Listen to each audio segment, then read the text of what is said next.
Welcome, स्वागत है आप सबका आपके यूट्यूब चैनल में स्टडी विथ मी में। और ये वीडियो थोड़ा सा लीक से हटकर है। जो अभी तक जैसे मैंने वीडियो बनाए हैं वैकेंसी से रिलेटेड वो आपको फ्यूचर में भी मिलेंगे, लेकिन ये वीडियो मैं थोड़ा सा अलग बना रहा हूँ। इसलिए बना रहा हूँ क्योंकि चीज़ें बदलनी चाहिए। बनाने का मतलब पहले मैं आप बता दूँ कि मैं क्यों बना रहा हूँ। जैसा कि आपने टाइटल में देखा कि भैंस पालन एज ए करियर, पशुपालन व्यवसाय जो है ना, इसके ऊपर मैं ये वीडियो बना रहा हूँ, स्पेशली जो है बफेलो के ऊपर, भैंसों के ऊपर। ठीक है, आप इसका व्यवसाय कैसे शुरू करें, सारी चीज़ें इस वीडियो में देखेंगे। लेकिन पहले करें क्यों, इसके बारे में चर्चा करेंगे।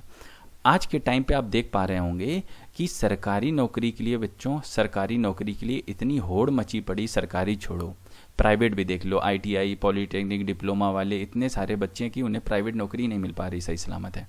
तो जब नौकरियों की इतनी ज़्यादा होड़ है, ठीक है, अब हर बच्चे की अपनी अपनी कैपेबिलिटी होती, अपने अपना दिमाग होता, अपनी अपनी बुद्धि होती है और सबकी अपनी अपनी शकल भी होती है। ठीक है, तो कोई किसी से मैच नहीं करता।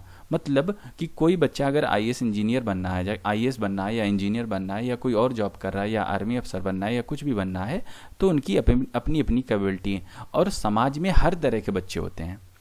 ठीक है, तो ऐसा नहीं है कि कोई बच्चा अगर IAS नहीं बन पा रहा, कोई बच्चा अगर IIT से इंजीनियरिंग नहीं कर पा रहा, कोई बच्चा जो है ना SSC का एग्जाम नहीं क्रॉस कर पा रहा है, इसका मतलब ये नहीं कि वो नाकारा है, वो ज़िंदगी में अपने कुछ नहीं कर सकता। हो सकता है उसके अंदर कुछ ऐसा दिमाग में हो कि उस क्षेत्र में उसका दिमाग ही नहीं लगता हो, किसी अन्य क्षेत्र में वो इतना तेज हो कि जो है ना आसपास वालों को पछाड़ दे, कोई उसके टक्कर में ना मिले। कोई बच्चा ऐसा है जिसे गेम खेलना बहुत ज़्यादा प्रिय है, उससे कहोगे भैया जो है ना IAS एग्जाम की तैयारी कर ले, रट ले बैठ के, तो घंटा वो रटेगा। तो उसे उसी फील्ड में अपना करियर बनाने दो, कुछ इंजीनियरिंग में करने दो, कुछ गेम्स डेवलपमेंट करने दो, इसमें करियर बहुत ब्राइट करियर है। ठीक है, तो मैं कह रहा हूँ कि हर बच्चों के लिए अपना अपना एक बुद्धि होती है और अपना अपना एक करियर चूज करना चाहिए। किसी के देखे दिखावे से आपके पड़ोसी ये कर रहे हैं, आपके भाई जी ये कर रहे हैं, आपकी सिस्टर ये कर रही हैं, कि आपके नातेदार ये कर रहे हैं, तो मैं भी वही करूँगा, तो आप जरूर गर्त में जाने वाले हैं। अगर आपके अंदर से बात आ रही कि भाई मुझे ये नौकरी करनी है, पैसा है कि भाई आर्मी में जाना है तो जाना है, तो जाना है, फिर कोई दो राय नहीं। लेकिन अगर यहीं आपको लगता है कि आपका जो है ना प्रेम जो है ना, आपने कुछ ऐसा भी कर सकते हो, पशुपालन के क्षेत्र में आप ऐसा कुछ कर सकते हो जो अन्य कोई नहीं कर सकता, आपको कुछ ऐसी बारीकियां पता हैं जो किसी अन्य को पता ही नहीं हो सकती हैं।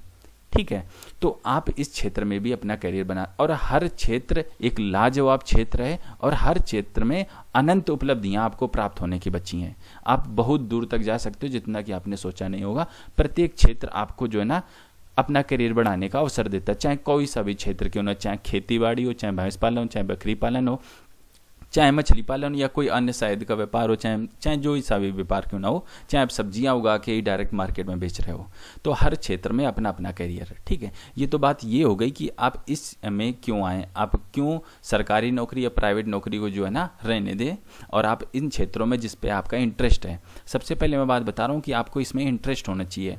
आपको अगर इसमें इंटरेस्ट नहीं है, आपको इसमें पैसा नहीं, तो आप इस क्षेत्र में मत आइए या किसी अन्य क्षेत्र में मत जाइए। जिसमें पैसन है उसी पैसन पे जाइए और उसी क्षेत्र में अपना काम कीजिए। अगर आपका इस क्षेत्र में पैसन है तो अब वीडियो आपके लिए शुरू होता है। तो जो सबसे पहले बात आती है कि आप जो है ना कैसे शुरुआत करेंगे, तो सबसे पहले एक नंबर पर अगर आप इस क्षेत्र में जाना चाहते हैं तो आपको होनी चाहिए संपूर्ण जानकारी। संपूर्ण जानकारी हर चीज से रिलेटेड, जैसे कि किस नस्ल का चुनाव करें। ठीक है, दूसरा इसके जो है ना खाना खुराक का आप, ठीक, तो यहाँ पर लिख दीजिए जैसे पोषण के लिए इसके कौन सा आप खाना खुराक कैसे रहेंगे। ठीक है, और इसकी बीमारियों से रिलेटेड मान लीजिए कोई अगर बीमारी हो जाती है, ठीक है, बीमारी हो जाती है, नस्ल का चुनाव ये मैं आपको पहले ही बता चुका हूँ। ठीक है, तो इस तरह कोई बीमारी होगी तो इससे कह रहे, और इनका रख रखाव कैसे करना है आपको, रख रखाव, सारी एक एक बातों पर हम डिस्कस करेंगे। और सबसे बड़ी बात 5वें नंबर कि आप जो है ना इससे आमदनी कैसे होगी, आपको आमदनी कैसे मिली, क्योंकि बिना आमदनी के जो है ना आप सस्टेन नहीं कर पाएंगे, आप ज़्यादा दिनों तक काम नहीं कर पाएंगे। ठीक है, तो सबसे पहले बात आती है संपूर्ण जानकारी की। तो बच्चों एक नंबर पर संपूर्ण जानकारी कहाँ मिलेगी, मैं आपको बता रहा हूँ एक बढ़िया चीज़, बहुत इंपॉर्टेंट। भारतीय जो है ना सेंट्रल केंद्रीय भैंस अनुसंधान संस्थान है, जो भारत का नंबर 1 माना हुआ संस्थान है, जो बफेलो के क्षेत्र में रिसर्च करता है, छोटी छोटी बारीकियां निकाल के लाता है कि कैसे भैंस का दूध का उत्पादन जो है ना बढ़ाया जाए, कैसे काम किया जाए। तो इस क्षेत्र के लिए जो है ना सबसे नंबर 1 का संस्थान है वो central institute for research on buffalo, केंद्रीय भैंस अनुसंधान संस्थान, इसका नाम है शॉर्ट में ICAR। आप अपने गूगल में डालिए ICAR www.icar.com, आप इसी वेबसाइट पर आए और उसका फ्रंट पेज कुछ ऐसा दिखता है जो मैं आपको दिखा रहा हूँ। ये फ्रंट पेज का प्रिंट आउट है, ठीक है। तो इसमें क्या करेंगे, आप यहाँ पर जा सकते हैं फॉर फार्मर्स, जाके यहाँ देख सकते हैं, या इनसे कांटेक्ट करके आप इनसे कांटेक्ट कर सकते हैं, क्योंकि रेगुलर टाइम इंटरवल पर ये क्या करते हैं, ये एक जो है ना कुछ किसानों को चुनते हैं, उन्हें जो है ना चीज़ें बताते हैं, बारीकियाँ, जो भैंस का पालन करते हैं तो उन्हें ये लोग सिखाते हैं कि कैसे आप जो है ना इनका पालन करें, कैसे इन्हें रोग से दूर रखें, क्या चीज़ इन्हें खिलाएं, कैसे इनका दुग्ध उत्पादन बढ़ेगा, हर चीज़ ये संस्थान के जो वैज्ञानिक होते हैं वो वैज्ञानिक किसानों को बताते हैं। तो सबसे पहले आपको क्या करना चाहिए, संपूर्ण जानकारी लेनी चाहिए। और संपूर्ण जानकारी आप कहाँ से लेंगे, इधर उधर अपने चाचा ताऊ से जो मिल जाए, ठीक है, ना मिले तो आप इस संस्थान की शरण ले सकते हैं, क्योंकि इसमें साइंटिस्ट वैज्ञानिक रहते हैं, वो आपको सही सलाह देंगे, ठीक है। तो इस तरह जो है ना आप इनसे कॉन्टेक्ट अस के क्लिक बटन पर क्लिक करके आप यहाँ जाके इनसे संपूर्ण जानकारी ले सकते हैं, ठीक है। तो ये बात इसकी हो गई, आपको संपूर्ण जानकारी कहाँ मिलेगी, हर चीज़ के बारे में ये लोग बता देंगे आपको, ठीक है। जब आपको संपूर्ण जानकारी मिल गई तो उसी जानकारी में ये लोग बताएंगे भी आपको किस नस्ल का चुनाव करना चाहिए। मैं आपको थोड़ा सा इसमें बताना चाहूँगा कि अगर आपको व्यवसाय करना ही है तो कभी आप देसी या कोई ऐसी नस्ल ना लेके आओ जो है आपको कम प्रॉफिट दे, जिसका दूध आप मान लीजिए 7 लीटर आ रहा पर डे के हिसाब से, तो इतने 7 लीटर दूध से आप क्या उखाड़ पाएंगे, ठीक है। आपको जो है ना दाना चारा पानी इसका हर चीज़ उतनी ही लगनी है, चाहे आप बड़ी भैंस अच्छी नस्ल की लेके आओ, चाहे आपको यही सी नस्ल के आओ, उतना ही उसका पैसा जाना है, रख रखाव का उतना पैसा, जब बीमारी होगी तो उतना ही पैसा उसका रखना है, और उसकी जगह भी उतनी चाहिए, तो हर चीज़ उतनी है, तो यहाँ पर आपको घाटा हो जाएगा। अगर आपको नस्ल का चुनाव करना, जैसे मुर्रा भैंस आती हैं, बड़ी फेमस है अपने इलाके में, तो मुर्रा भैंसों का आप चुनाव कर सकते, दिन में करीब करीब एवरेज 20 लीटर पर डे के हिसाब से दूध देती हैं। अगर आप इस एवरेज के हिसाब से आप भैंस रखते हैं तभी आपको कोई जो है ना फ़ायदा होने वाला, आप व्यापार में आगे बढ़ सकते हैं। मानता हूं कि मुर्रा भैंसें महंगी मिलती है, अगर आप आज के टाइम पे लेने जाते हो तो 1.5 लाख रुपए की करीब करीब एक अच्छी मुर्रा भैंस मिलेगी, और देसी भैंसें आपको यही 50-60 हज़ार रुपये के आसपास में मिल जाएंगी, ठीक है। लेकिन अंतर मैंने आपको बता ही दिया कि रख रखाव, खाना पानी, दारा चारा पानी सब कुछ आपको उतना ही देना है, तो कहाँ 7 लीटर और कहाँ 20 लीटर। माना कि थोड़ा महंगी है, लेकिन आपको जो है ना कुछ करके, कैसे भी करके, लोग इतना सारा व्यापार में पैसा लगाते हैं, आपको कुछ ऐसी भैंस लेके आनी पड़ेगी जिनका दुग्ध उत्पादन बहुत अच्छा हो, ठीक है। तो सबसे पहले ये बात हो गई कि आपको ऐसा चुनाव करना है। दूसरा, पोषण के लिए इन्हें क्या खिलाया जाए, कपिला पशु आहार खिलाया जाए, जैसे मैंने यहाँ पर जो है ना एक इमेज भी लगाई है, पहले ये बहुत प्रचार आता था कपिला पशु आहार का। आपको खिलाना क्या है, एक अच्छी सी इनके लिए डाइट आपको तैयार करनी है, ठीक है। और जब ये भैंस हैं, इंसानों में भी बीमारियां हो जाती, कभी बुखार आ जाता, कभी ताप आ जाता, कभी जुकाम हो जाता, कभी कुछ हो जाता है, ठीक है। तो इनमें भी बीमारियां होती रही, तो इनके लिए भी आपको जानकारी होनी चाहिए कि आपको भैंस के देख के पता लग जाना चाहिए कि भाई ये भैंस मेरी बीमार है, इसे ये दिक्कत है, तो आप जो है ना आपके नज़दीकी डॉक्टर, जो पशुओं के डॉक्टर होते हैं, उनसे सलाह नियमित रूप पर लेते रहें, ठीक है। तो और इनका रख रखाव कैसे करना है, कि इन्हें कैसे एरिया में रखना है, किस तरह बांध के रखना है, कीचड़ में रखना नहीं रखना है, ठीक है।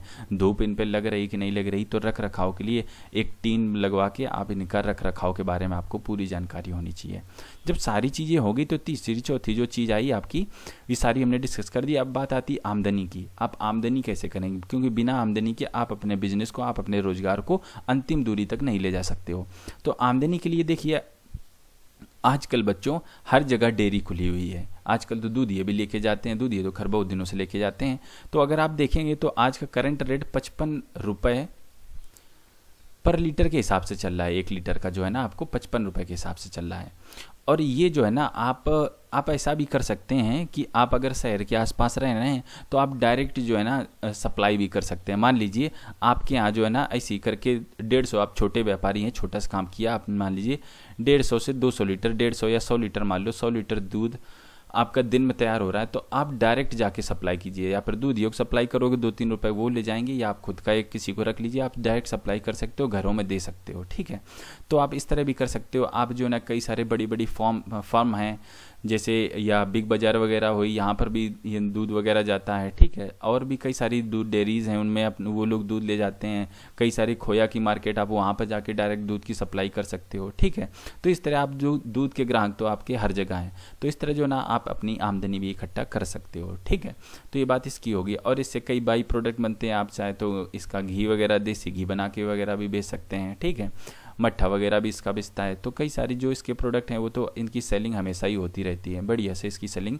कभी किसी का ऐसा नहीं होता कि भाई दूध जो है ना बिक नहीं रहा, ऐसा कभी नहीं होगा। और आज के ज़माने में तो ये कभी नहीं होने वाला, फ्यूचर में इसके कोई चांसेस ही नहीं है, क्योंकि भैंस रखना या इस पशुपालन में जाना हर किसी के बस की बात नहीं होती। हर किसी को, ये मान लीजिए अब कोई शहर का बच्चा है, उसे इन चीज़ों के बारे में पता ही नहीं है, वो कभी इस लाइन में जा ही नहीं सकता। अब जो टाउन के हो गए, जो एक टाउन एरिया हो गए, और जो गांव के बच्चे हो गए, उन्हें ही तो इन चीज़ों के बारे में पता, वही तो इन क्षेत्रों में जाएंगे। ठीक है, तो इस क्षेत्रों में जाने वाले लोगों की संख्या बहुत कम है, तो इसलिए जो है ना इसकी अपॉर्चुनिटी बहुत ज़्यादा है और आप एक अच्छा करियर इसमें बना सकते हैं। ठीक बच्चों, उम्मीद करता हूँ मैंने कई सारी चीज़ें इसमें डिस्कस कर दी, आपको पसंद आया होगा। और अगर वीडियो आपको पसंद आया हो तो आप इसे लाइक कीजिए और अपने दोस्तों यारों मित्रों के साथ में शेयर कीजिए। और जो है ना एक बात और अंतिम में बताना चाहूँगा कि करियर, आप अपना करियर उस क्षेत्र में बनाएं जिसमें आपका दिल करता है, और हर क्षेत्र में परम उन्नति है। आप इतनी उन्नति पा सकते हैं जितना हो सकता है। जो है ना कोई आपका जो है ना एसएससी में भर्ती हो गया हो आपका दोस्त, या आर्मी में भर्ती हो गया हो, या कहीं और अपना कुछ कर रहा हो, उससे भी ज़्यादा आप अपने करियर को जो है ना बढ़ा सकते हैं किसी भी क्षेत्र में। अनलिमिटेड इसमें जो है ना आपके पास चांसेस रहेंगे। प्राइवेट नौकरी में 2 बातें वो सुनाएगा, 3 बातें कोई और सुनाएगा, संडे तक की छुट्टी नहीं मिलती। आप अपना घर में काम करेंगे, अपने परिवार वालों के साथ में रहेंगे और खुश रहेंगे। ये आपके स्वरोजगार की ताकत। और एक ताकत मैं और आपको बताऊं, आपका व्यापार बढ़ता है तो आप 2, 3, 4 लोग कम से कम रख लेंगे, तो आप कम से कम किसी को रोजगार दे पाएंगे। आप अपने आस पड़ोस के लोगों को रोजगार देंगे तो इससे भली बात क्या हो सकती है। कम से कम आपकी वजह से कुछ लोगों के पेट और पलेंगे। ठीक है, तो उम्मीद करता हूँ ये सारी बातें आपको अच्छी लगी होंगी, और अच्छी लगी हो तो लाइक ज़रूर कीजिएगा और वीडियो को शेयर ज़रूर करना और चैनल को सब्सक्राइब करना। हम आपसे मिलते हैं अगले वीडियो में, तब तक के लिए वंदे मातरम।